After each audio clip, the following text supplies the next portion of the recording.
Eles juraram que eu não sabia ler aquelas letrinhas miúdas do contrato de venda. Sou Zezé, 69 anos, merendeira aposentada de Bangu, onde o calor ferve até pensamento. Acharam que a velha era boba, mas o tombo deles vai ser grande. O sol de Bangu não é para amadores. Aqui, o mormaço sobe do asfalto e abraça a gente pelas pernas, feito criança pedindo colo. Era um domingo de março, daqueles em que até os cachorros de rua procuram a sombra dos carros estacionados para não queimar as patas. Eu estava na minha cozinha, o meu reino, o lugar onde passei a maior parte da minha vida desde que me aposentei das cozinhas industriais das escolas públicas do estado. 35 anos pilotando panelões de alumínio que eram quase do meu tamanho, mexendo arroz com colher de pau que parecia um remo de barco. Tudo isso para construir o meu pedacinho de chão, tijolo por tijolo. Meu rádio de pilha, companheiro de todas as horas, tocava um samba antigo do Paulinho da Viola bem baixinho. O chiado da estação misturava com o barulho do óleo quente onde eu fritava uns pedaços de aipim. No canto da pia, o cheiro forte e doce do café recém-coado no pano de algodão subia pelo ar. Eu sempre gostei das coisas no seu devido lugar. A casa brilhava.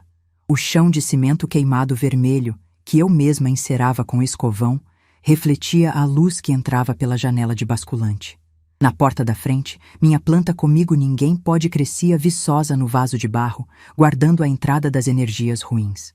A ironia é que a energia ruim já tinha chave e me chamava de mãe. O portão de ferro rangeu lá fora.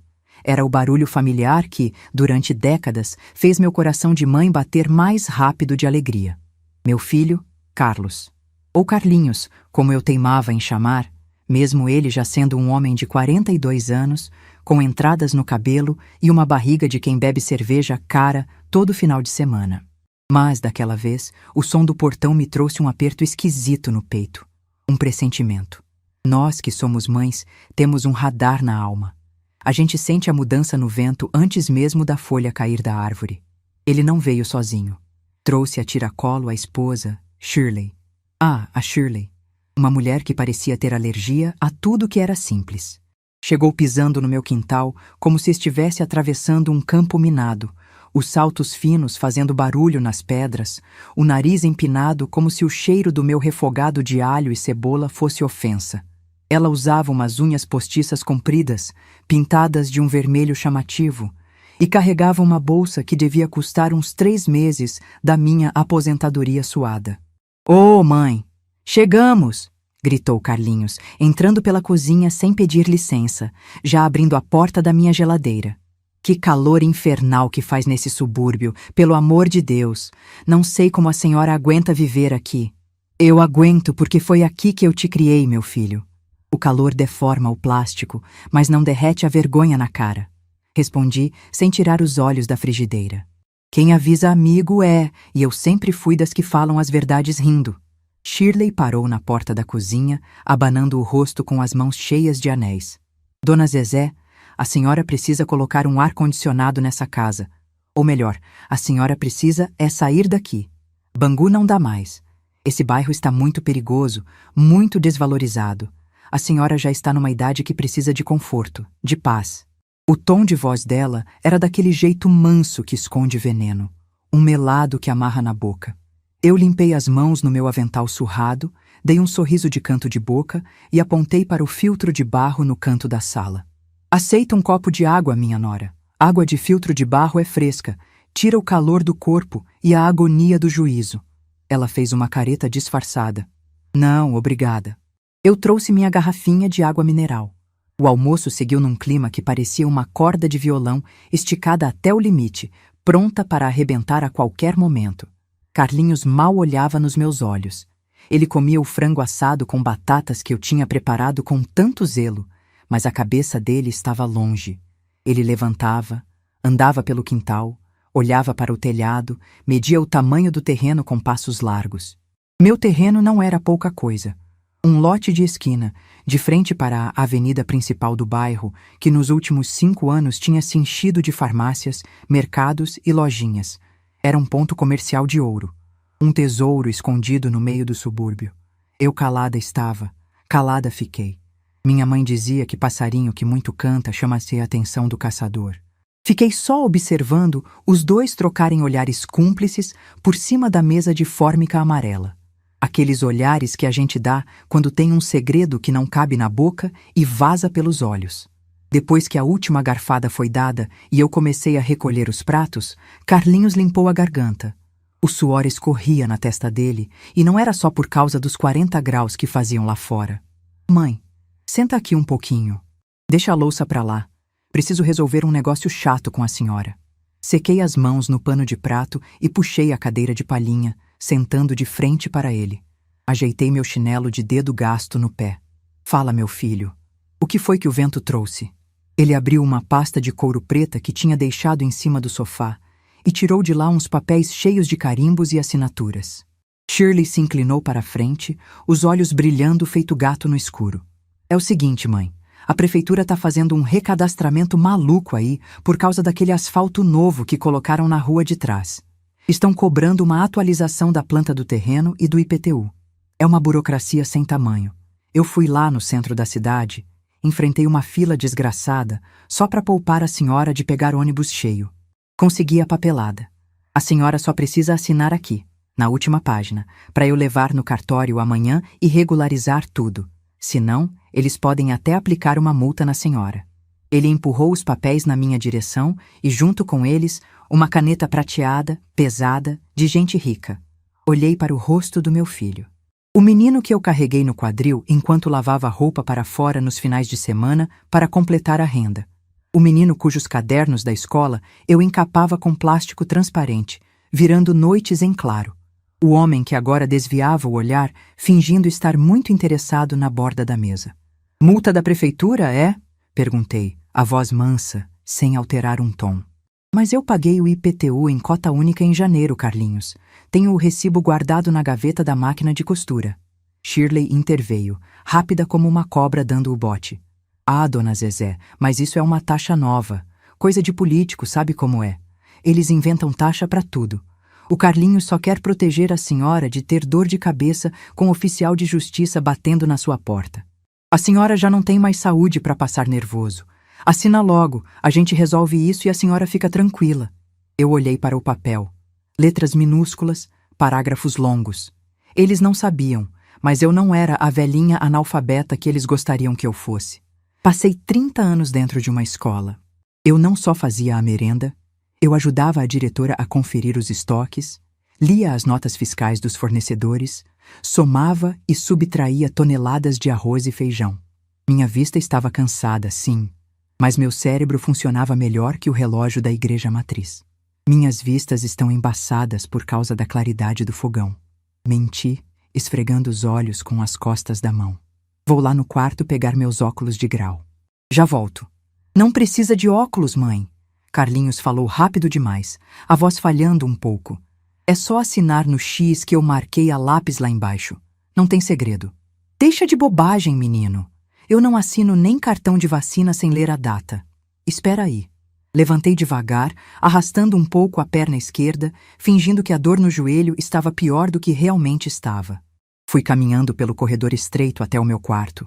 O silêncio do cômodo me abraçou. Fechei a porta encostando-a apenas o suficiente para abafar o som. Fui até a penteadeira antiga, peguei meus óculos de leitura com armação de tartaruga e coloquei no rosto. Minhas mãos começaram a tremer. Não de velhice, de pavor.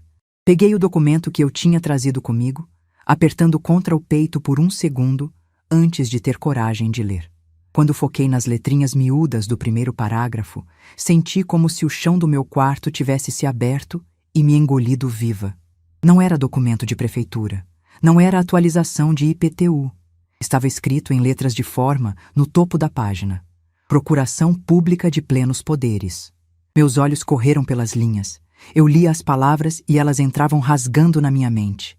Concede plenos poderes para vender, alienar, transferir, ceder, hipotecar o imóvel situado na... E ali estava o meu endereço, o número da minha casa, o registro do meu terreno. Continuei lendo, a respiração curta, sentindo o gosto amargo de fel subir pela garganta. Havia uma cláusula que dizia que o procurador, no caso, Carlos, estava isento de prestar contas dos valores recebidos. Ele não queria apenas vender a minha casa. Ele queria me tirar tudo e não me dar um único centavo. Ele e a Shirley planejavam me arrancar da casa que eu construí com as bolhas das minhas mãos, vender o terreno de esquina para alguma construtora ou rede de farmácias, enfiar o dinheiro no bolso e me jogar em qualquer asilo de terceira categoria ou num quartinho de fundos na casa de alguém. Uma lágrima quente escorreu pelo meu rosto marcado pelo tempo. Eu não a sequei. Deixei que ela caísse no papel, bem na beirada, manchando um pouco a tinta do brasão do cartório. A dor de uma traição dói na carne, mas a traição de um filho, essa não tem nome. É uma dor que arranca a gente do próprio corpo. Lembrei das madrugadas acordada quando ele tinha asma. Lembrei de quando vendi minha única aliança de ouro, a que sobrou do falecido marido que sumiu no mundo, para pagar um cursinho de informática para ele ter uma chance na vida. Tudo isso por 20 e poucos anos de dedicação absoluta. E ali estava a minha recompensa. Um pedaço de papel frio tentando me roubar a dignidade. Do lado de fora, ouvi a voz sussurrada da Shirley vindo da cozinha. Ela tá demorando, Carlos. Será que ela desconfiou? Eu falei pra você que a gente devia ter levado um notário lá no postinho de saúde quando ela foi vacinar, dizendo que era papel do SUS. Fica quieta, Shirley. Carlinhos sussurrou de volta, nervoso. Ela é velha. Tá meio caduca já. Esquece a panela no fogo direto. Ela não vai entender os termos jurídicos. É só a gente ter paciência. De hoje não passa. Meio caduca. Foi essa a expressão que me curou da tristeza na mesma hora. O choro secou dentro dos meus olhos como água pingando em chapa quente. O que é do homem o bicho não come, e o que era meu, construído com meu suor e honestidade, ninguém ia levar na malandragem. Muito menos um filho ingrato e uma nora interesseira. Eles achavam que eu estava velha demais, burra demais, cansada demais. Eles achavam que iam sair da minha casa naquela tarde de domingo com o passe livre para destruir o meu legado. Tirei os óculos, limpei o rosto. Olhei para a imagem de Nossa Senhora aparecida em cima do meu criado mudo. Respirei fundo, sentindo o ar quente encher meus pulmões. O luto pela mãe que perdeu o filho para a ganância durou exatos 5 minutos dentro daquele quarto. Quando eu destranquei a porta para voltar para a cozinha, não era mais a dona Zezé de coração mole que estava saindo. Era a Zezé merendeira, a mulher que já tinha botado malandro para correr do refeitório da escola com uma concha de feijão fervendo na mão. Eu precisava ganhar tempo. Se eu fizesse um escândalo ali, rasgasse o papel e expulsasse os dois, eu estaria comprando uma briga direta. E quem briga no grito, perde na estratégia. Carlinhos poderia tentar uma interdição na justiça, dizer que eu estava louca, que eu tinha delírios. Eu conhecia o tipo de gente que a Shirley era. Ela contrataria médicos para atestar minha falta de juízo. Eu precisava ser mais esperta que os dois juntos. Voltei para a cozinha arrastando os passos, segurando os papéis com as 2 mãos tremendo de propósito. Ai, meu filho, falei gemendo, soltando os papéis em cima da mesa de forma atabalhoada. O que foi, mãe? Achou o óculos? Assina logo isso, ele disse, empurrando a caneta de novo. Deixei meu corpo pesar e me apoiei na pia, levando a mão direita ao peito. A minha pressão, Carlinhos. A minha vista escureceu de um jeito agora. É esse calor maldito. Meu braço direito tá formigando. Minhas juntas travaram. A artrite atacou de vez. Shirley revirou os olhos, impaciente, cruzando os braços. Dona Zezé, é só fazer um rabisco. Não precisa de força. Minha filha, você não sabe o que é a dor de uma junta inflamada. Respondi, forçando a voz a sair fraca e ofegante. Eu não consigo segurar nenhuma colher hoje. Imagina uma caneta dessas pesadas. E minha vista tá embaçada demais. Não consigo enxergar onde é a linha. Não me aperta, senão eu desmaio aqui mesmo. Carlinhos se levantou, assustado com a menção de desmaio. Calma, mãe. Senta aqui. Toma uma água. Ele me serviu a água do filtro de barro que a mulher dele tinha desprezado. Eu bebi devagar, de olhos fechados, interpretando o papel da idosa frágil e indefesa com a perfeição de uma atriz de novela das 8. Deixa esses papéis aí comigo, meu filho. Eu guardo na gaveta. Amanhã de manhã, quando o sol estiver mais frio e minha mão desinchar, Eu assino com calma e você passa aqui para pegar antes de ir para o trabalho. Pode ser? Carlinhos olhou para Shirley. Ela mordeu o lábio inferior, contrariada, mas acenou com a cabeça. Pressionar uma velha passando mal poderia levantar suspeitas dos vizinhos fofoqueiros que ouviam tudo pelas paredes finas. Tá bom, mãe. Amanhã cedo eu passo aqui. Mas não vai esquecer onde guardou, hein? Pelo amor de Deus. A senhora anda esquecida aqui só. Não vou esquecer, meu filho.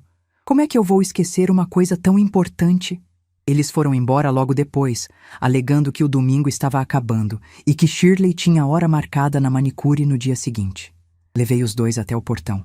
Recebi o beijo falso de despedida, um abraço frouxo. Fiquei parada na calçada, sentindo o calor do asfalto subir pelas minhas pernas, e observei o carro financiado deles dobrar a esquina e sumir da minha vista. Fechei o portão de ferro, passei o cadeado grosso e tranquei 2 vezes. Voltei para dentro da minha casa silenciosa. O rádio de pilha continuava ligado, agora tocando um chorinho animado. Fui até a mesa da cozinha, peguei aquela procuração suja de más intenções e alisei o papel com as mãos firmes, sem tremer 1 milímetro sequer. A mãe boba tinha morrido naquela tarde de domingo e a dona Maria José acabava de nascer para cobrar a conta. A casa mergulhou naquele silêncio pesado que só o domingo à noite tem. O sol finalmente tinha ido dormir, mas o calor de Bangu continuava grudado nas paredes, nas cortinas, na minha pele. Fiquei ali, sentada na cadeira de palhinha da cozinha, alisando aquele papel maldito com as pontas dos dedos. A procuração. O atestado de óbito da minha paz.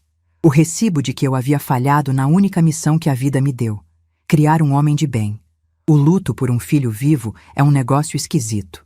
A gente não tem um túmulo para chorar em cima, não tem missa de 7º dia, não tem vizinha trazendo bolo de fubá para consolar. A gente só tem a decepção amarga descendo rasgando pela garganta. Por um instante, fechei os olhos e deixei a cabeça pesar. Lembrei do Carlinhos pequeno, correndo por aquele mesmo quintal com os joelhos ralados, me chamando para ver um besouro que tinha achado na terra. Como é que aquele menino de sorriso banguela tinha virado um estranho de terno barato, capaz de jogar a própria mãe na rua da amargura por causa de dinheiro? Mas a tristeza, se a gente der muito espaço, vira um poço sem fundo. E eu nunca fui mulher de ficar no fundo do poço esperando corda de ninguém. Abri os olhos. A luz amarela da lâmpada da cozinha refletia no fogão de 6 bocas que eu mantinha limpo feito espelho. Olhei para as minhas mãos, cheias de manchas da idade, com as veias saltadas feito rios num mapa antigo. A pele estava fina, o osso doía quando o tempo mudava. É verdade. O corpo pede arrego depois de quase 7 décadas de batalha. Mas a cabeça? A cabeça não. Eles acharam que estavam lidando com uma velha qualquer, dessas que passam o dia assistindo programa de fofoca na televisão e esquecem o que comeram no almoço. Esqueceram quem eu fui. Esqueceram de onde eu vim. Por 35 anos, eu fui a chefe da cozinha da maior escola pública da região. Para quem nunca pisou no chão gorduroso de uma cozinha industrial de colégio de estado, deixa eu explicar uma coisa. Aquilo lá não é lugar para gente fraca. Eu não era só uma tia simpática que botava macarrão no prato das crianças. Eu era a general de um exército que matava a fome de mais de 1000 alunos por turno.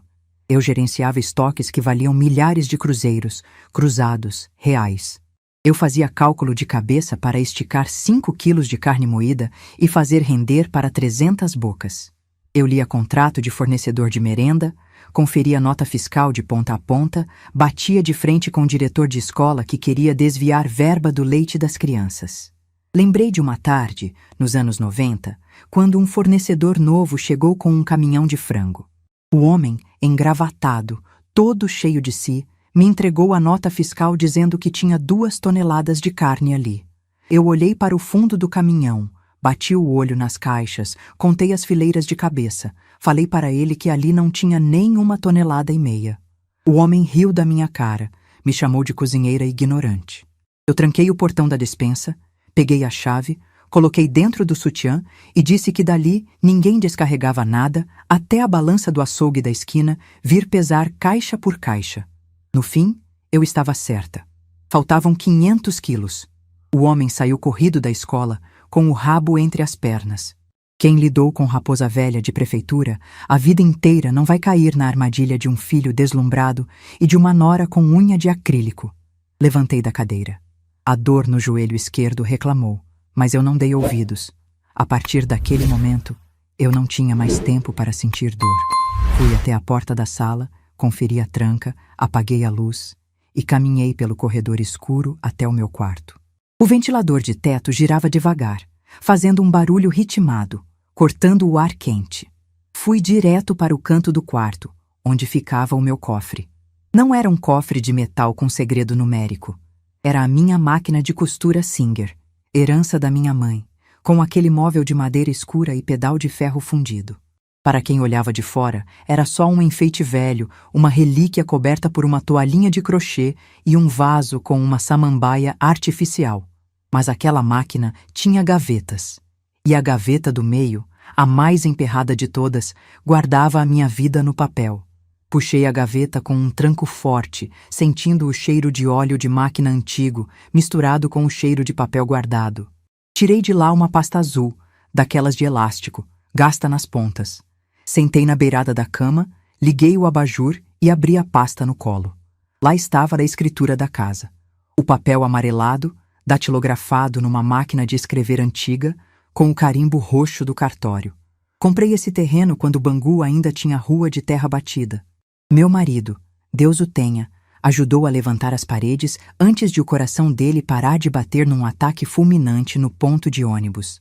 Depois disso, fui eu, sozinha, pagando pedreiro com dinheiro de hora extra, vendendo quentinha no final de semana, costurando barra de calça para os vizinhos de madrugada. Cada tijolo dessa casa tem o sal do meu suor. Folheei os papéis. Encontrei o atestado de óbito do meu marido.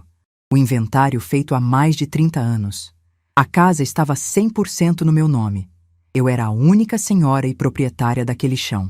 O Carlinhos só teria direito a alguma coisa depois que eu fechasse os olhos para sempre e fosse morar na cidade dos pés juntos. Enquanto eu respirasse, o reinado era meu.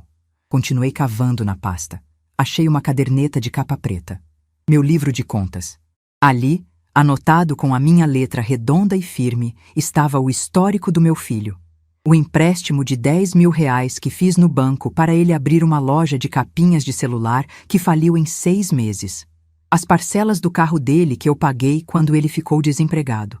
O dinheiro da festa de casamento com a tal da Shirley que eles juraram que iam me devolver e até hoje finjo que esqueci.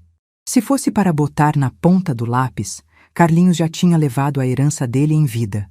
Eu tinha as provas de que eu era dona de tudo. Tinha a prova da ganância dele na minha mão. Mas eu precisava de mais. Eu precisava de um escudo de lei. Eu não entendia das palavras difíceis dos advogados, dos incisos e parágrafos. Eu precisava de alguém que traduzisse a minha fúria para o papel do juiz. E eu sabia exatamente quem procurar. A memória é o maior tesouro do pobre. Lembrei do Marquinhos. Marcos Antônio. Hoje, Dr. Marcos Antônio, o dono do escritório de advocacia mais chique do centro de Bangu. O homem que resolvia desde briga de herança até problema de imposto de gente grande. Mas na minha cabeça, ele sempre seria o Marquinhos. O menino magricela, filho de uma lavadeira que morava numa comunidade ali perto da escola. 30 anos atrás, Marquinhos era aluno do colégio onde eu cozinhava. Ele chegava na escola com o uniforme surrado, o tênis furado no dedão e um olhar vazio que só a fome verdadeira consegue pintar no rosto de uma criança. A merenda era servida às 10 da manhã.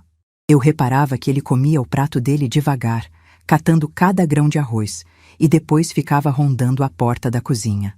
Eu sabia que aquela era a única refeição que ele faria no dia inteiro. O regulamento da escola era claro. Não podia repetir a merenda.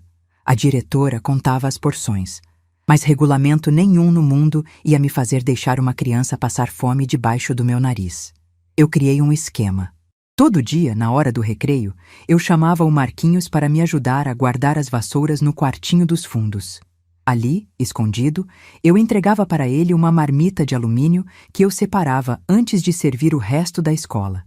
Tinha sempre um pedaço de carne a mais, um caldo de feijão grosso, 2 conchas de arroz. Às vezes, eu levava um pacote de biscoito do meu próprio bolso e enfiava na mochila dele. Eu alimentei o Marquinhos durante 4 anos. Vi o menino criar corpo, criar coragem, se formar. No dia da formatura do ensino médio, a mãe dele me procurou chorando, apertou minha mão e disse que o filho dela só estava vivo e com o diploma na mão por causa da minha panela. Anos depois, soube que ele passou numa universidade pública. Virou advogado. Venceu na vida. Quando ele abriu o escritório dele, mandou-me entregar uma cesta de café da manhã com um cartão que dizia: para a dona Zezé, a mulher que me ensinou que a justiça começa num prato de comida quente. Eu nunca tinha pedido um favor a ele. Nunca cobrei a conta daquelas marmitas, porque caridade que a gente joga na cara não é caridade, é comércio. Mas agora, a situação era de vida ou morte, a vida da minha dignidade. Olhei para o relógio na parede do quarto. Faltava pouco para a meia-noite. O plano começou a se desenhar na minha cabeça, claro e nítido como água de mina. O Carlinhos disse que passaria na minha casa de manhã cedo, antes de ir para o trabalho, para pegar a procuração assinada. Ele achava que eu ia acordar, tomar meu café, fazer um garrancho no papel e entregar a chave do meu cofre para ele de mão beijada. Ele não conhecia a mãe que tinha. Eu precisava ganhar tempo. Se eu simplesmente não entregasse o papel, ele e a Shirley fariam um inferno. Poderiam tentar me levar à força num cartório, ou pior, chamar algum médico comprado para dizer que eu estava senil e incapaz de responder por mim mesma. Eu precisava dar a eles a ilusão da vitória. Quem acha que ganhou a guerra, abaixa as armas e para de vigiar a trincheira. Peguei a procuração em cima da cama. Fui até a penteadeira. Peguei uma caneta esferográfica azul comum. Sentei de novo. Respirei fundo. Olhei para a linha pontilhada no final da última página, onde estava impresso o meu nome completo. Maria José da Silva. Minha mão não tremeu. Meu coração batia no ritmo de um surdo de escola de samba, forte e cadenciado. Encostei a ponta da caneta no papel e assinei. Mas eu não assinei do jeito certo. Durante toda a minha vida, minha assinatura oficial, aquela que estava na minha identidade, no banco e na escritura da casa, era desenhada com uma letra cursiva inclinada para a direita, com um laço grande no M e o Silva quase ilegível no final. Era a assinatura que eu tinha treinado no caderno de caligrafia quando era moça. Naquela procuração, eu mudei tudo. Escrevi com letra de forma, dura, reta, espaçada. Troquei a perna do J. Omitei o da do meio do nome. Fiz um garrancho que, para quem olhasse rápido, parecia a assinatura de uma velha cansada. Mas, para qualquer funcionário de cartório que batesse o olho para reconhecer firma por semelhança, aquilo seria rejeitado na mesma hora. Era uma assinatura falsa feita pela própria dona do nome. Eles iam pegar aquele papel amanhã de manhã. Iam rir da minha cara quando entrassem no carro. Iam dirigir até o cartório se achando os reis do Rio de Janeiro. Iam dar de cara com a porta fechada da burocracia. O cartório ia exigir a minha presença para confirmar a assinatura, ou ia mandar o documento de volta. Isso me daria pelo menos 48 horas. O tempo exato que eu precisava para armar o meu contra-ataque. Fechei a pasta com os meus documentos verdadeiros, coloquei de volta na gaveta emperrada da máquina de costura e empurrei com força. O barulho seco da madeira fechando soou como o gatilho de uma espingarda sendo puxado. Fui até a cozinha, peguei a procuração assinada errado e deixei em cima da mesa, bem visível, ao lado da fruteira de plástico. A isca estava pronta. Fui para o banheiro, lavei o rosto com água fria, encarando o espelho. A mulher que me olhava de volta tinha cabelos brancos ralos, rugas marcando os cantos da boca e olhos fundos de quem não dormia direito há muito tempo. Mas tinha um brilho ali, um fogo baixo, mas constante, que ninguém nunca conseguiu apagar, o fogo da sobrevivência. Amanhã, assim que o sol raiasse, antes mesmo de o caminhão de lixo passar na minha rua, eu não estaria em casa. Eu já teria saído. Iria colocar meu vestido melhor, aquele de estampa de flores miúdas que eu guardava para ir à missa de domingo. Iria calçar meu sapato fechado, pegar minha bolsa preta e pegar o primeiro ônibus da linha que descia para o centro de Bangu. Eu ia sentar na sala de espera do Dr. Marcos Antônio. Ia colocar aquela história inteira na mesa dele. E juntos nós íamos preparar uma surpresa para o meu filho e para a nora, que achava que o bairro estava desvalorizado. Eles queriam me tirar a paz, o teto e a história. Eles queriam me varrer para debaixo do tapete como se eu fosse sujeira velha. Mas eles esqueceram que quem passou a vida inteira segurando o cabo da vassoura fui eu. E no meu chão, poeira nenhuma se cria. Deitei na minha cama, puxei o lençol fino de algodão até a cintura e fechei os olhos, sentindo o vento morno do ventilador acariciar meu rosto, embalada pela certeza de que a justiça, às vezes, demora, mas chega montada no lombo da paciência de uma mãe decepcionada. O galo do quintal do seu Nonato, meu vizinho de muro, nem tinha limpado a garganta quando eu abri os olhos. O escuro do quarto ainda era denso, mas o calor de Bangu já se fazia presente, colando a camisola de algodão nas minhas costas. O relógio na cabeceira marcava 4h15 da manhã. Eu não tinha pregado o olho por mais de 2 horas seguidas, mas o cansaço não tinha vez no meu corpo. A traição é um café amargo que tira o sono de qualquer cristão. Levantei devagar, sentindo o estalo seco no joelho direito. Fui até o banheiro, joguei água fria no rosto e encarei o espelho. A mulher ali refletida precisava ser 2 pessoas naquele dia. A raposa sorrateira na rua e a velha sonsa dentro de casa. Fui para a cozinha, o meu território sagrado. Acendi o fogo, coloquei a água para ferver e preparei meu café no coador de pano. Enquanto a água escura e cheirosa pingava no bule de alumínio, peguei um pedaço de papel de pão e uma caneta. Escrevi com a minha letra de forma, aquela mesma que eu usava para marcar os potes de mantimento da escola. Carlinhos, fui na feira de Bangu bem cedo comprar quiabo. Deixei o seu papel assinado aí na mesa. Um beijo da sua mãe. Coloquei o bilhete bem em cima da procuração maldita, ao lado da fruteira de plástico. A armadilha estava armada. Ele ia chegar apressado, ler o bilhete, pegar o papel com a assinatura falsa que eu tinha feito na noite anterior e sair correndo para o cartório, crente que tinha me passado a perna. Fui para o quarto me arrumar. Vesti meu vestido de estampa de flores miúdas, aquele com botões na frente que eu guardava para dias de respeito. Calcei meu sapato bege de salto Anabela, passei um batom cor de boca e peguei minha bolsa preta de couro sintético. Coloquei dentro dela a minha pasta azul com a escritura verdadeira da casa, meus documentos e o meu caderninho de contas. Quando saí para a rua, o céu começava a clarear, pintando as nuvens de um roxo machucado.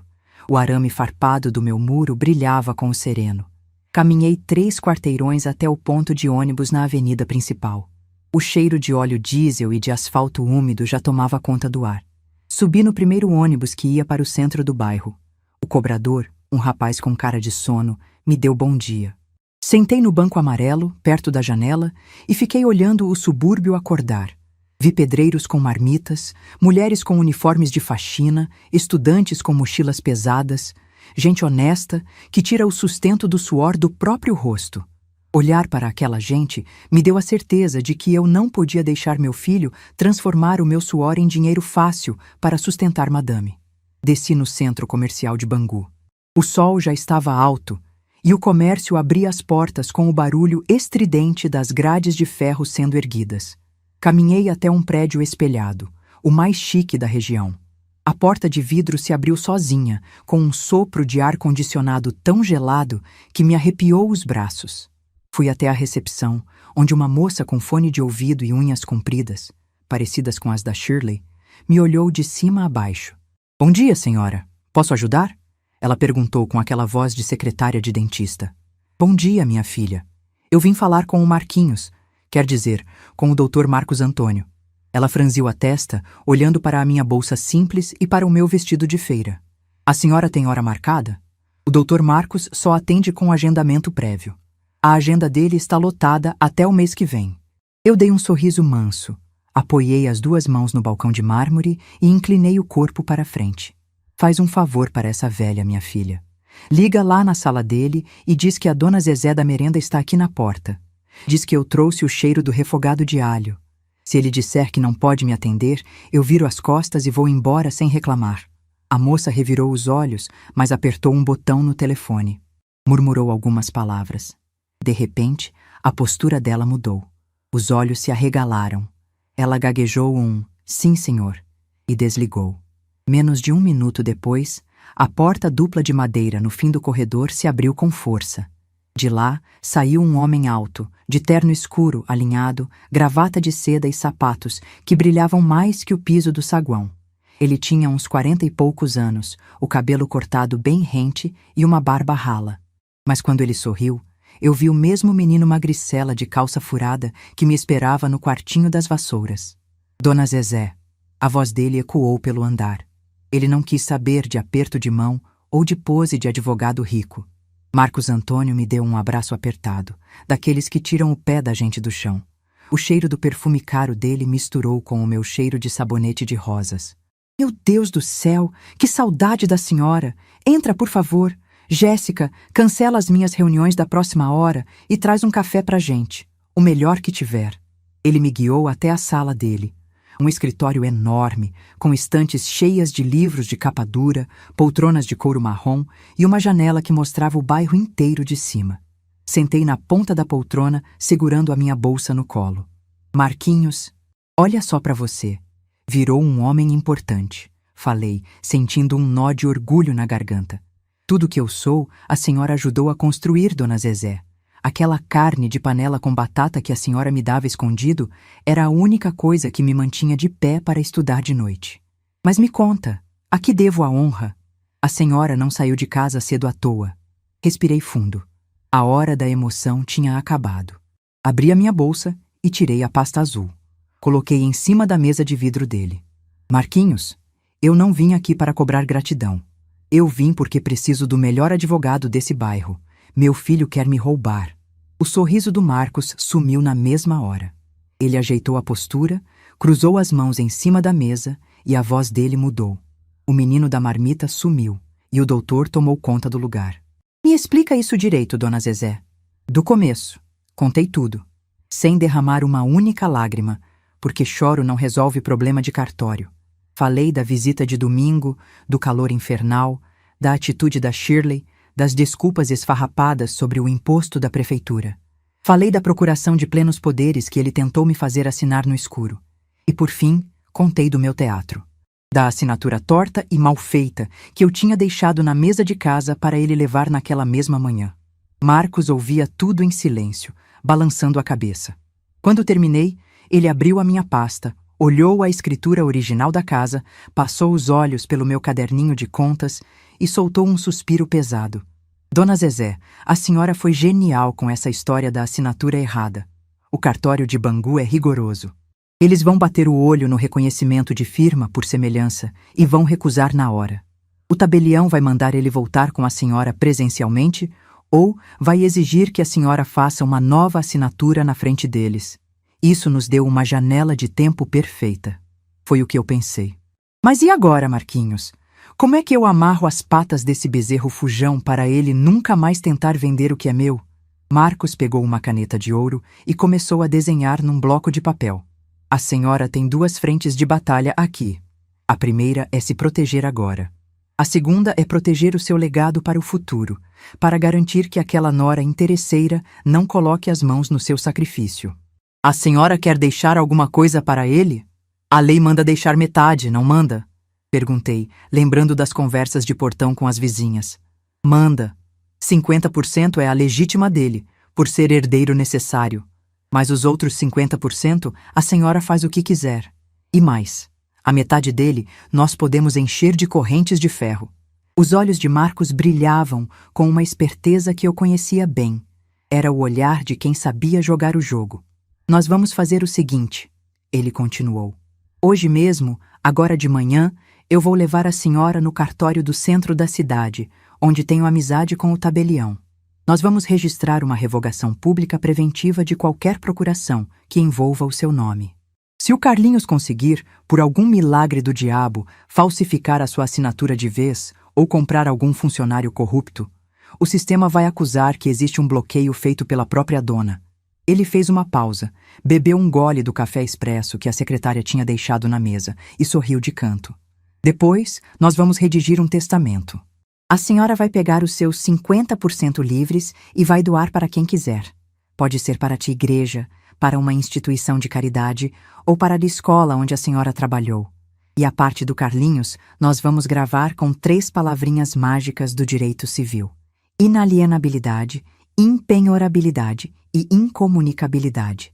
Eu franzi a testa, tentando mastigar aquelas palavras difíceis. Traduz isso para a linguagem da cozinha, Marquinhos.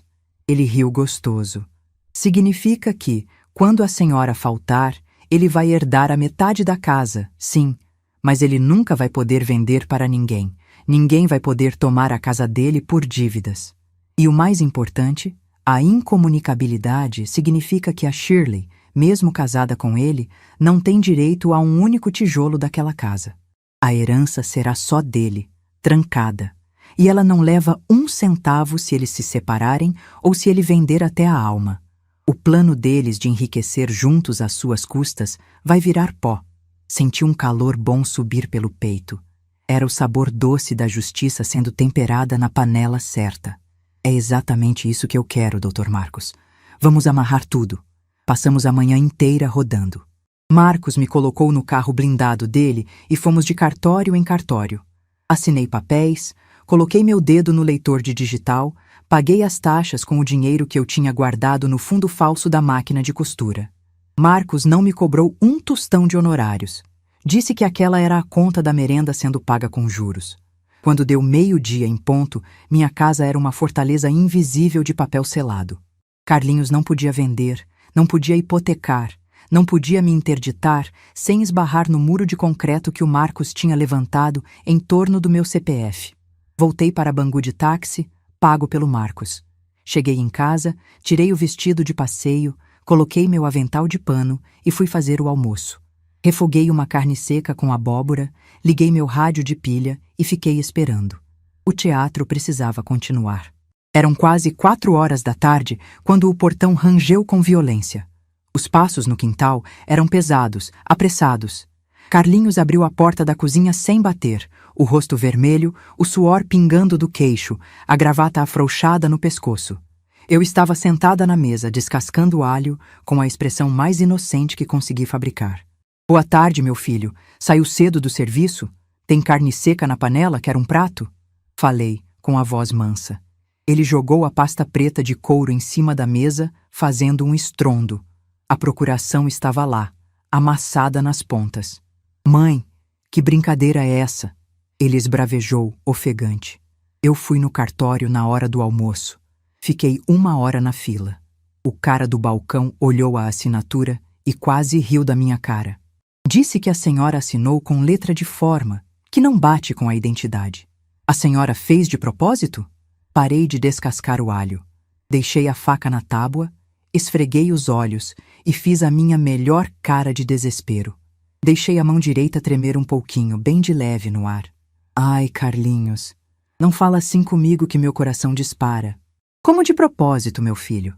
Eu acordei de madrugada com uma dor no braço que parecia que tinha um cachorro mordendo meu ombro. O reumatismo atacou por causa da friagem da noite. Eu mal conseguia segurar a caneta. Tentei desenhar meu nome do jeito que deu para não te atrasar. Deu errado? Ele passou a mão pelo rosto, frustrado, tentando controlar a respiração. Acreditar que a mãe estava ficando velha e doente era muito mais fácil e conveniente para ele do que aceitar que tinha sido passado para trás. Deu, mãe. Deu errado. O tabelião falou que com essa assinatura de criança não serve de nada. Rejeitaram o documento. Poxa vida. Suspirei, balançando a cabeça com tristeza fingida. E agora? A prefeitura vai me multar? Eles vão tirar a minha casa por causa do asfalto novo? Carlinhos engoliu seco. Ele não podia recuar da mentira que tinha inventado. Não vão tirar a casa, mãe, mas a gente precisa resolver isso urgente. O funcionário do cartório disse que a única saída agora é a senhora ir lá pessoalmente, comigo, sentar na frente dele e assinar o papel, ou fazer uma assinatura nova se a mão estiver doendo muito. Eu olhei para o fundo dos olhos do meu filho. Ali, por trás da testa suada e do terno amarrotado, eu vi o tamanho do abismo que separava o menino que eu criei do homem que ele escolheu ser. Ele estava disposto a me arrastar até um balcão público para me roubar na cara dura. Engoli o sapo, mantive o semblante de velha confusa e assenti devagar. Tá certo, meu filho. Se não tem outro jeito, a gente vai. Você sabe que a minha perna incha muito no calor. Mas quinta-feira eu tomo um comprimido forte para a dor, coloco uma faixa no joelho e vou com você e com a Shirley. Nós vamos lá no centro e a gente assina tudo o que precisar. Onde já se viu deixar a prefeitura levar o nosso suor, não é mesmo? Carlinhos soltou o ar aliviado. O sorriso falso voltou ao rosto dele. Isso, mãe. Quinta-feira. A Shirley passa aqui com o carro logo depois do almoço. A senhora fica tranquila, a gente entra, assina em 10 minutos e eu trago a senhora de volta para casa. Vai dar tudo certo. Ele me deu um beijo rápido no topo da cabeça, pegou a pasta e foi embora, achando que tinha contornado o problema. Fiquei ouvindo o barulho do motor do carro dele se afastar na rua. Peguei a faca de volta e continuei cortando o meu alho em fatias bem finas. O cheiro forte ardeu no meu nariz. Quinta-feira, o dia da grande vitória deles. O dia em que iam me levar de braços dados para assinar a minha própria sentença de miséria. Eles achavam que estavam levando uma velha cansada e mansa para a forca, sem imaginar que, enquanto eles dormiam, eu já tinha passado o sabão na corda que ia enforcar a ganância dos dois. A quinta-feira amanheceu com aquele mormaço pesado que avisa que o sol não vem para a brincadeira. Em Bangu, a gente sabe que o dia vai ser quente quando até a água que sai da torneira logo cedo já vem morna. Mas o calor do lado de fora não era nada perto do fogo que queimava dentro do meu peito. Era o dia da grande farsa. O dia em que meu próprio sangue achava que ia me passar a perna e me deixar ao léu. Levantei da cama antes do galo cantar. Tomei um banho demorado e vesti o meu vestido de linho misto, aquele azul marinho que eu só usava em formatura de sobrinho e batizado. Calcei meu sapato mais confortável, porque dia de guerra pede pé firme no chão. Fui para a cozinha, coei meu café no pano, enchi a garrafa térmica e fiquei sentada na cadeira de palhinha, olhando para a minha planta comigo ninguém pode perto da porta. A folhagem dela estava verde, brilhante, apontando para cima. Sorri de canto de boca. Quem tem proteção não cai em armadilha de lobo disfarçado de cordeiro. Deu 2 horas da tarde quando a buzina estridente do carro cortou o silêncio da minha rua. Fui até o portão andando devagar, arrastando um pouco o chinelo antes de calçar o sapato na varanda. Deixei o ombro cair, curvei um pouco as costas e apertei os olhos, vestindo a fantasia da velha cansada que eles tanto queriam que eu fosse. Carlinhos desceu do carro ajeitando a calça do terno. Ele suava na testa, os olhos inquietos, olhando para os lados como quem está prestes a assaltar um banco e teme a polícia. Shirley nem se deu ao trabalho de descer. Ficou no banco do carona, com o vidro meio aberto, o ar-condicionado no máximo e aqueles óculos escuros gigantes que cobriam metade do rosto dela. "Pronta, mãe? Pegou sua identidade?" Ele perguntou com a voz esganiçada pela ansiedade. "Peguei, meu filho. Tá tudo aqui na bolsa." Nossa Senhora me dê forças, porque minhas pernas estão parecendo 2 varas de bambu bambas hoje. É a pressão que baixou por causa dessa quentura. Ele me pegou pelo braço, simulando um cuidado que me deu nojo, e me ajudou a entrar no banco de trás do carro. O cheiro de perfume doce e caro da Shirley empesteou o ambiente. "Boa tarde, Dona Zezé." "Graças a Deus a senhora resolveu colaborar, né?" Ela disse, sem virar o pescoço, olhando para mim pelo espelho retrovisor. "É rapidinho. A gente entra no cartório, a senhora faz um rabisco e a gente se livra dessa dor de cabeça com a prefeitura." "O que não tem remédio, remediado está, minha nora," respondi, com a voz mansa, apertando a alça da minha bolsa preta no colo. "Quem planta vento, colhe tempestade. Eu só quero paz no meu fim de vida." O trajeto até o centro da cidade foi feito num silêncio cortante. Carlinhos batia os dedos no volante no ritmo do rádio do carro. Eu olhava pela janela, vendo as ruas do meu subúrbio passarem. As padarias, as oficinas mecânicas, as senhoras varrendo as calçadas. Aquele era o meu mundo. Um mundo de gente que acorda de madrugada para amassar o pão que o diabo amassou, mas que deita a cabeça no travesseiro com a consciência limpa. Meu filho tinha esquecido de onde veio. O dinheiro fácil, o luxo de plástico daquela esposa dele, tinham cegado o menino que um dia me ajudou a carregar sacola de feijão da feira. Chegamos ao cartório principal. O lugar estava lotado. Um mar de gente com pastas debaixo do braço, senhas na mão. O barulho das impressoras matriciais misturado com o burburinho das conversas. O ar-condicionado dali era fraco para o tanto de calor humano. Carlinhos me puxou pelo cotovelo, furando fila, indo direto até a mesa de um despachante conhecido dele, um homem baixo e calvo que estava no balcão de atendimento prioritário para idosos. "Ô, Roberto, tudo certo? Trouxe minha mãe aqui para a gente resolver aquele documento que a gente conversou ontem", Carlinhos falou, piscando o olho para o funcionário. Eu notei a malandragem no ar. Provavelmente Carlinhos já tinha molhado a mão de alguém ali para agilizar a fraude e evitar que o tabelião fizesse muitas perguntas para a velhinha. O tal do Roberto pegou a procuração de plenos poderes da pasta do meu filho, aquela mesma que tentava roubar a minha casa, e ajeitou os óculos na ponta do nariz. "Boa tarde, senhora. A senhora é a dona Maria José?"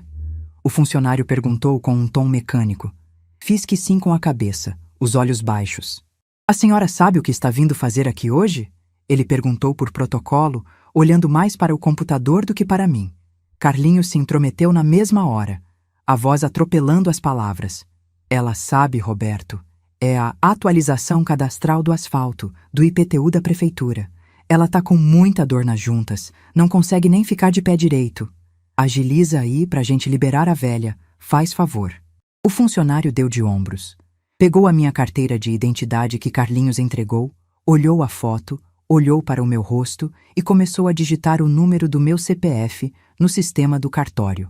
Shirley se aproximou do balcão, tamborilando aquelas unhas de acrílico vermelhas na madeira. Ela sorria. Um sorriso de vitória antecipada. O abatedouro estava pronto, e eles achavam que a ovelha já estava com o pescoço na guilhotina.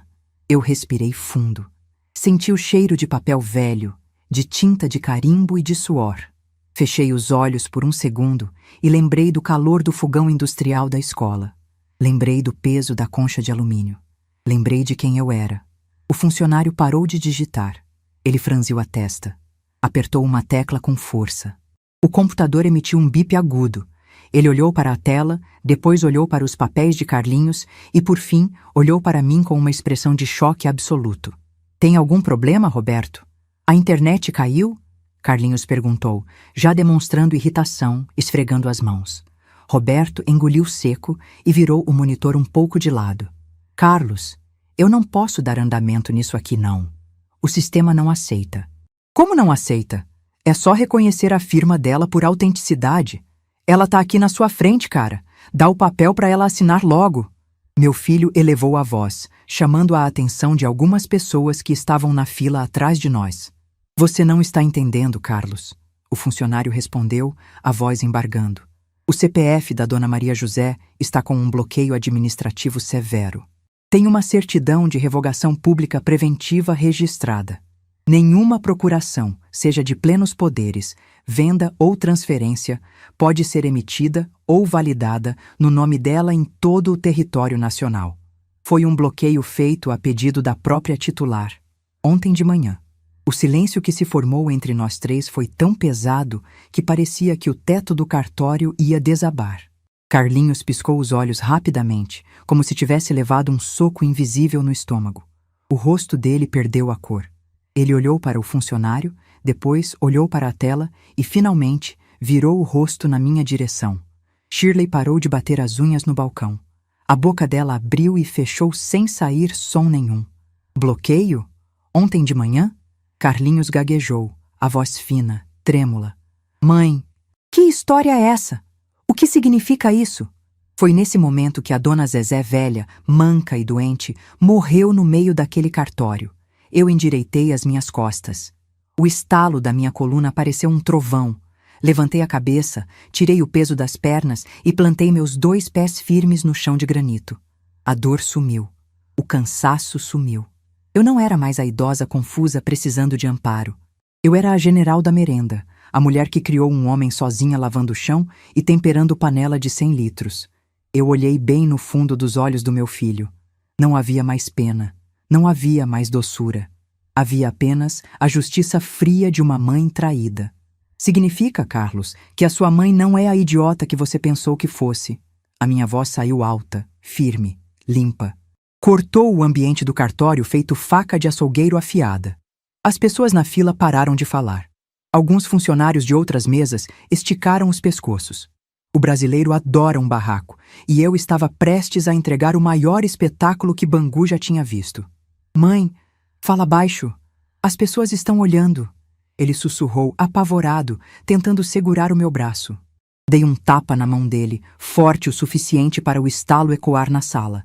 Tira a mão de mim! Gritei, sem perder a classe, mas com a fúria de uma leoa. Agora você tem vergonha? Agora você quer falar baixo? Na hora de trazer papel falso para tentar roubar a casa da sua mãe? Você não teve vergonha! Shirley arregalou os olhos por trás dos óculos escuros e tentou intervir, usando aquele tom manso e venenoso. Dona Zezé, a senhora está confusa. O calor fez mal para a cabeça da senhora. Isso aqui é da prefeitura. A gente explicou no domingo. Virei o rosto para ela. Apontei o meu dedo indicador, aquele mesmo dedo engrossado de tanto picar cebola, bem na direção do nariz empinado dela. Cala essa boca pintada que o assunto aqui é de sangue. Eu disparei, sem dó. Prefeitura não cobra taxa com procuração de plenos poderes para venda de imóvel com isenção de prestação de contas. Você acha que eu não sei ler? Você acha que 35 anos conferindo nota fiscal de tonelada de carne me deixaram cega para letrinha miúda de gente safada? O cartório inteiro soltou um murmúrio coletivo de choque. O funcionário Roberto encolheu os ombros na cadeira, apavorado, sem saber onde enfiar a cara. Carlinhos estava suando frio. O suor escorria pelas têmporas, manchando o colarinho branco da camisa cara. Ele tentou sorrir, um sorriso amarelo, desesperado. Mãe, a senhora interpretou mal. A gente só queria proteger a senhora. Esse bairro tá perigoso. A gente ia vender a casa para comprar um apartamento melhor para a senhora num lugar seguro. Ia ser tudo no seu nome, eu juro. Eu dei uma gargalhada. Uma risada seca, sem alegria, que rasgou minha garganta. Mentiroso, covarde, esbravejei. Eu abri minha gaveta, Carlos. Eu vi minhas contas. Eu vi o dinheiro que te emprestei para sua loja falida. Eu vi as parcelas desse carro de bacana que você dirige e que fui eu que paguei. Você queria me jogar num asilo de 5ª categoria e torrar o dinheiro do meu suor com essa dondoca que tem alergia a pobre. Abri a minha bolsa preta com movimentos rápidos e precisos. Tirei de lá a minha pasta azul de elástico. Tirei a cópia da revogação registrada que o Dr. Marcos Antônio tinha feito para mim. Joguei o documento em cima do balcão, bem na frente da cara do meu filho. Lê aí. Lê em voz alta se você for homem. Eu desafiei. Eu fui no cartório do centro da cidade ontem de manhã. Fui com um advogado de verdade. E fiz mais, meu filho. Eu aproveitei a viagem e fiz o meu testamento. A palavra testamento fez Shirley tirar os óculos escuros. Os olhos dela estavam arregalados, a maquiagem perfeita agora tremendo de pavor. A ganância é um bicho que morre pela boca, e a boca dela estava seca. O que a senhora fez? Carlinhos perguntou, a voz não passando de um sussurro aterrorizado. Eu fiz o que a lei manda, porque eu sou mulher honesta. Comecei a explicar, falando de forma pausada para que cada palavra entrasse como um prego na cabeça deles. 50% da minha casa, a parte que eu posso fazer o que quiser, eu passei para o nome de uma creche pública aqui do bairro. Quando eu morrer, o dinheiro da venda da minha metade vai virar prato de comida para criança pobre. Criança que tem fome, não filho barbado que tem ganância. Carlinhos deu um passo para trás, esbarrando numa cadeira. E a minha parte? A minha legítima? Eu sou seu filho único. Ele choramingou, a máscara de homem bem-sucedido derretendo na frente de dezenas de testemunhas. Dei um sorriso de canto de boca. O golpe de misericórdia. O tempero final da receita do Dr. Marcos. A sua metade, Carlos, tá garantida. Mas eu pedi pro advogado colocar 3 palavrinhas mágicas no papel para proteger você de você mesmo. Olhei para ele, depois olhei para Shirley, que já estava branca feito papel. Inalienabilidade, impenhorabilidade e incomunicabilidade. Eles ficaram me olhando com cara de tacho, sem entender a linguagem dos engravatados. Eu fiz questão de traduzir para o português da rua, para o português da cozinha, alto e bom som, para o cartório inteiro ouvir. Significa que você vai herdar metade da casa sim. Mas você nunca, ouviu bem? Nunca vai poder vender? Não vai poder alugar, não vai poder dar para o banco para pagar as suas dívidas de jogo ou os seus luxos. E sabe o que significa a última palavra, Shirley? Virei para a minha nora, que agora tremia de ódio e vergonha. Significa que, mesmo casada com ele com comunhão de bens, você não tem direito a um prego enferrujado do meu telhado. Se vocês separarem, você sai com uma mão na frente e outra atrás. Se ele morrer, a casa não fica para você. O golpe de vocês dois deu na água. Um senhor de cabelos brancos que estava na fila atrás de nós não se conteve e soltou um "bem feito" em voz alta. Outras pessoas começaram a rir, a cochichar, a apontar o dedo. O vexame estava completo. Carlinhos olhou ao redor, vendo os rostos de desprezo de gente que ele considerava inferior. O orgulho dele tinha sido esmagado no chão de granito. Ele abaixou a cabeça, derrotado, humilhado por uma velha merendeira de chinelo gasto e vestido de feira. Shirley deu as costas, o rosto vermelho de fúria, os saltos batendo forte no chão, e saiu marchando em direção à porta de saída, abandonando o marido no meio da humilhação pública. "Mãe, a senhora destruiu a minha vida", ele disse com lágrimas de crocodilo nos olhos, tentando fazer o papel de vítima. Eu guardei meus documentos de volta na pasta azul, fechei a minha bolsa e passei a alça pelo ombro. Ajeitei a postura, me sentindo 10 anos mais jovem. O peso da decepção ainda estava lá, no fundo da alma, mas a dignidade lavada com a água fria da verdade curava qualquer ferida. Eu não destruí nada, Carlos. Eu só construí um muro para você não destruir a minha. Eu não pari um ladrão, mas pelo visto eu criei um. E eu sempre ensinei na escola. Quem tenta roubar a merenda dos outros, acaba o recreio de barriga vazia. Virei as costas para ele e para o funcionário paralisado no balcão. Caminhei em direção à porta de vidro do cartório com passos firmes, de cabeça erguida. O mar de gente abriu espaço para eu passar, alguns me olhando com respeito, outros com um sorriso de cumplicidade.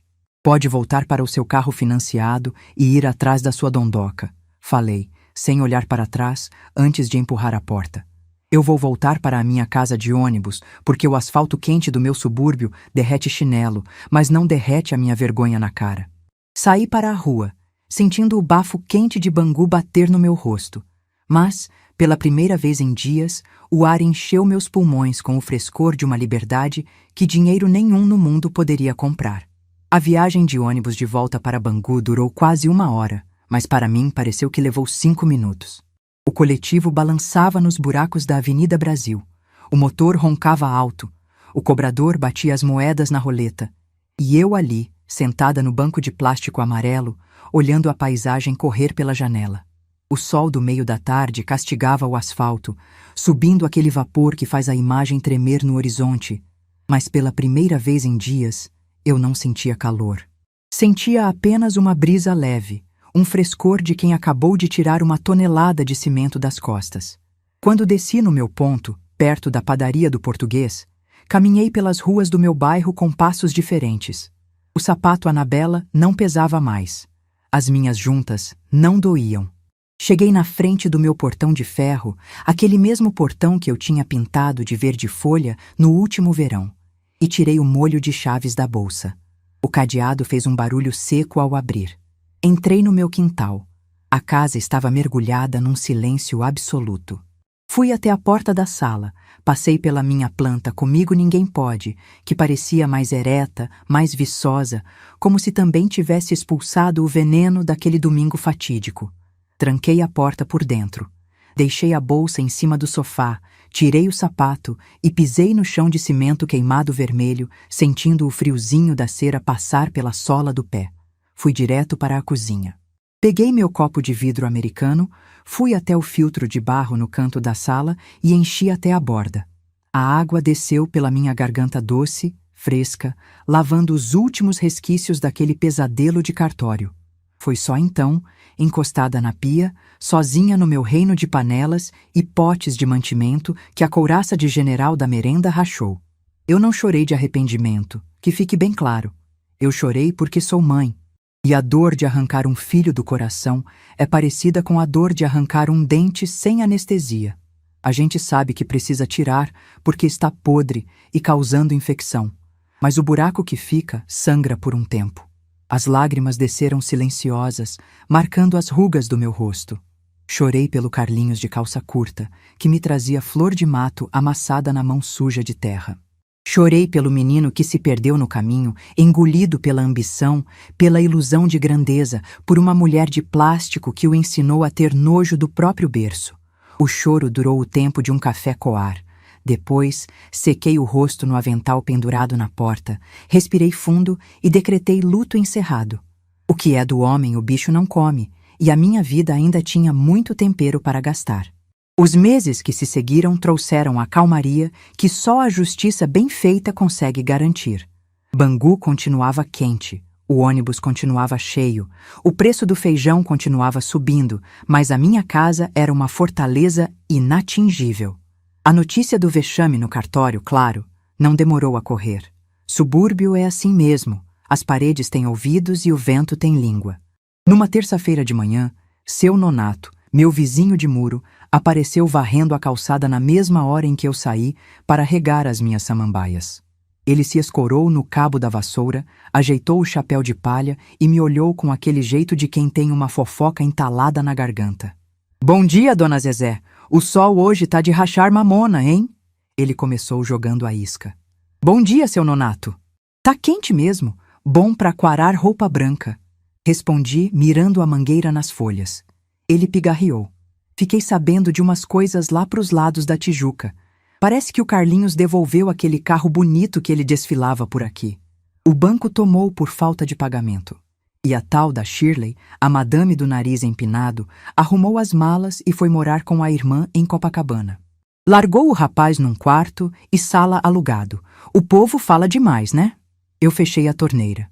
Enrolei a mangueira com calma, pendurei no gancho e olhei bem nos olhos do seu Nonato. "O povo fala o que vê, meu vizinho. O castigo anda a cavalo e às vezes ele vem a galope. A ganância é um saco furado. Por mais que a gente coloque dinheiro dentro, nunca enche. Eu desejo que ele tenha saúde para trabalhar e pagar o aluguel dele. De mim, ele já teve o leite, o suor e a lição. Agora é com a vida." Virei as costas e entrei. Não senti alegria pela desgraça dele, mas senti a paz profunda de saber que a conta não seria paga com a minha dignidade. O testamento que o Marquinhos fez para mim cortou o mal pela raiz. Sem a casa para vender, sem a herança antecipada para torrar, a farsa do casamento do meu filho desmoronou. A Shirley descobriu que estava casada com um homem comum, e não com um herdeiro rico, e voou para longe, igual mosca quando a comida acaba. Carlinhos ia ter que recomeçar. Ia ter que aprender a ser homem na marra. Mas a minha vida... essa não parou para assistir à novela dos outros. O meu testamento não era só um pedaço de papel guardado na gaveta do cartório. Ele virou o meu novo motivo para levantar da cama. Eu tinha deixado 50% da minha casa para uma creche do bairro, a creche Vó Benedita, que ficava a umas 4 ruas para baixo da minha. Mas para que esperar eu fechar os olhos para ver o meu legado funcionar? Quem tem pressa de viver não deixa a bondade para depois do velório. Fui até a creche numa tarde de quarta-feira. Era um casarão antigo, com as paredes precisando de um ademão de tinta, um quintal de cimento batido e umas 40 crianças correndo, gritando, brincando com brinquedos de plástico desbotados pelo sol. Falei com a diretora, a dona Salete, uma mulher miúda, de óculos na ponta do nariz e um coração maior que o peito. Expliquei quem eu era, o que eu tinha feito no papel e disse que não queria ficar de braços cruzados esperando a morte chegar para ajudar. "Eu sou merendeira aposentada, dona Salete. 35 anos de estado. Eu sei fazer 1 quilo de carne moída render para 40 bocas sem perder o gosto. Eu sei fazer um bolo de cenoura que deixa menino quieto na cadeira. Me deixa entrar nessa cozinha. Não quero salário, não quero nada. Quero só o cheiro do alho fritando e o barulho de criança de barriga cheia." A Salete me abraçou chorando. E assim, a Zezé voltou à ativa. 2 vezes por semana, eu amarro meu avental branco, coloco a minha touca de rede no cabelo e assumo os panelões da creche Vó Benedita. O calor do fogão industrial não me assusta. Ele me abraça. Quando eu refogo a cebola no óleo quente e jogo o coloral para dar cor no frango com batata, eu sinto que estou devolvendo para o mundo tudo de bom que Deus me deu. Tem um menino lá. O pequeno Lucas, de uns 5 aninhos. Negrinho, do olho vivo, magricela, filho de uma mãe solteira que trabalha de faxineira o dia todo. Toda vez que eu sirvo a merenda, ele vem com o prato de plástico azul, segura com as 2 mãos e me dá um sorriso largo, faltando o dente da frente. Tá cheiroso, tia Zezé. Tem repetição hoje? Ele pergunta, com a voz fininha. Para você sempre tem, meu rei. Come tudo, mastiga devagar, que a panela tá cheia. Eu respondo, bagunçando o cabelo dele. Olhar para o Lucas é lembrar do Marquinhos. É lembrar que a verdadeira maternidade não é aquela que sai do ventre, assinada num papel de maternidade, mas aquela que se faz no prato de comida quente, no olhar de cuidado, na mão que levanta quem tá caído. Carlinhos nasceu de mim, mas escolheu não ser meu. O Lucas, o Marquinhos e todas aquelas 40 crianças da creche nasceram do mundo, mas são um pouco meus toda vez que comem do meu tempero. O meu sobrinho emprestado, o doutor Marcos Antônio, virou visita certa na minha casa. Pelo menos uma vez por mês, naquele domingo de tarde em que a preguiça toma conta de Bangu, o portão de ferro range. Mas agora não me traz pressentimento ruim.